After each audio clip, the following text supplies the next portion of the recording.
Welcome back to the channel, guys, and the beautiful Costa Navarino resort in Greece. 4 spectacular golf courses, hotels that your only dreams could be made of.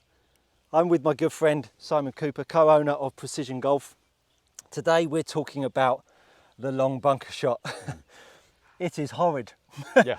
And this is not particularly nice. I noticed you chose me for these ones. We've come up short on this par 3. We've got a back flag, and there's a few ways we can play this. Simon plays off scratch, so a very competent golfer. And I think, as usual, it's really nice to hear about your thoughts and how you're going to go about playing this. So take the stage, my friend, and let's see what you got. Yes, I mean, first thing, just actually stood outside the bunker, looking at it going, okay, well, one, it's a good lie. You've been very kind to me. But 2, also just get a picture of what's in front of you. You know, we've got every shot like this, you've got a certain scenario to play. This one, we've got a little ledge at the back pin. So I'm looking at this going, I don't want this flying the whole way. You know, I want to land it, have a little bit of run out, because if I fly it higher, it's harder to control the distance. So I'm immediately going to give you the sand wedge that I've got in my hand and take the approach wedge. Okay. So a little less loft. I can play it more like a standard bunker shot, and it's going to come out a little lower and run. Yep. So then walking in, yeah, it's fairly, there's a bit of resistance in the sand. So trying to get a feel for what the base is like. You British bunkers, we get some where there's nothing and there's loads. So try and get a feel for how much is underneath. That tells me how deep I can go.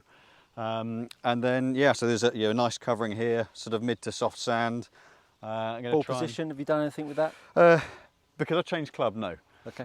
So I've used the club to change the loft, to change the flight, to change the distance. So Like it. I want to land it probably kind of half to 2/3 of the way there, and then try and lay out the rest. All right. So, and I've not played out the sand yet, so there's the disclaimer. You're talking a great game, Simon. I mean, I like it. So with any sand shot, just keep accelerating through. Okay. You know, hit the sand, accelerate through, play it positively.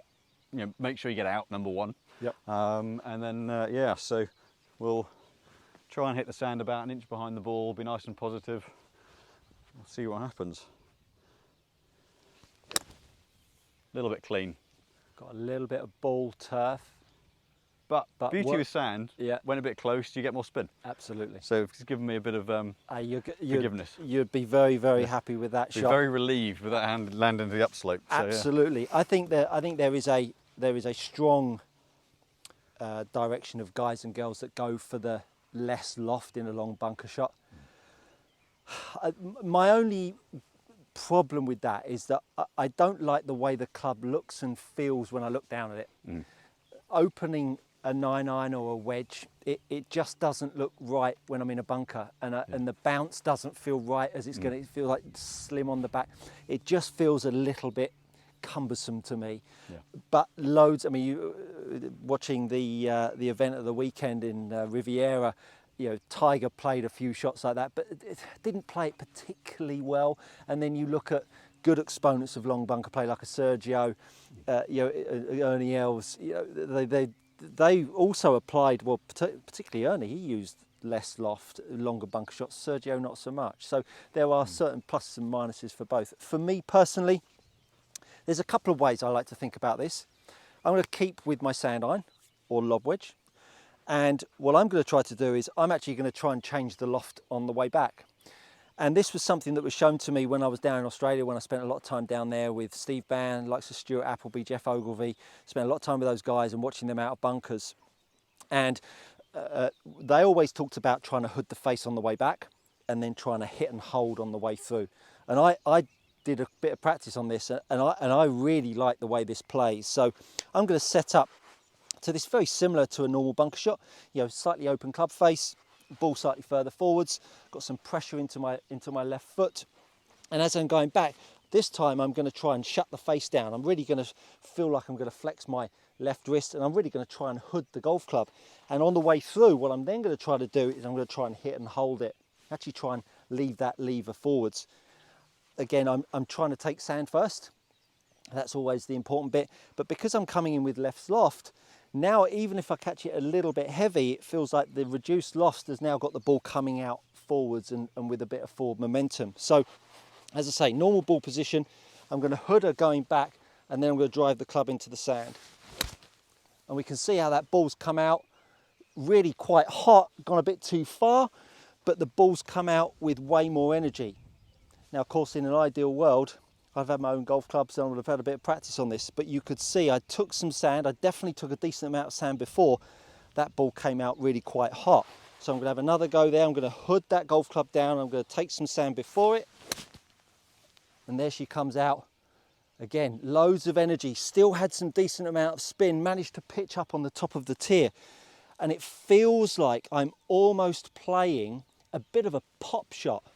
It doesn't feel like I'm having to make too much adjustment other than just taking the loft down on the way back. So the ball is always coming out forwards and rolling. It's really quite a simple way of playing it rather than looking down at something that I'm not necessarily that comfortable with.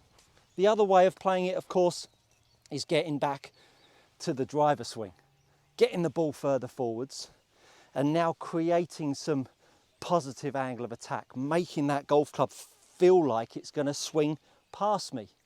As long as I've kept some pressure in my left foot and controlling the base of the golf swing, it feels like that extra swing down at the bottom is just going to send the ball upwards.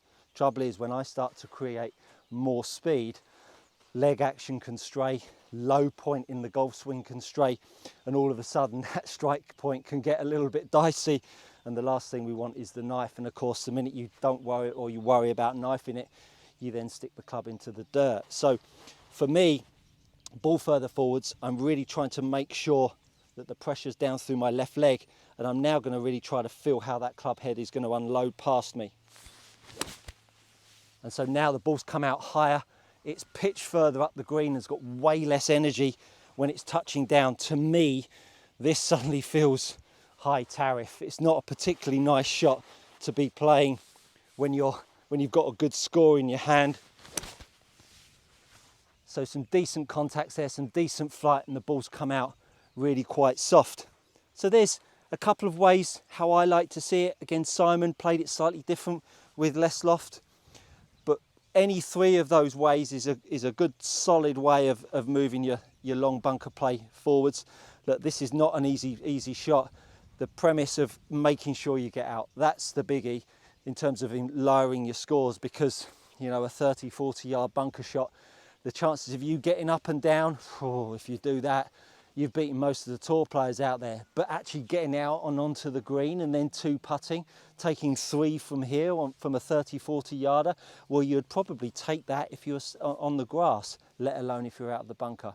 That, my friends, is good coaching. If you've liked this video, hit the like button, share and subscribe with your friends, and I look forward to seeing you as usual on the next one.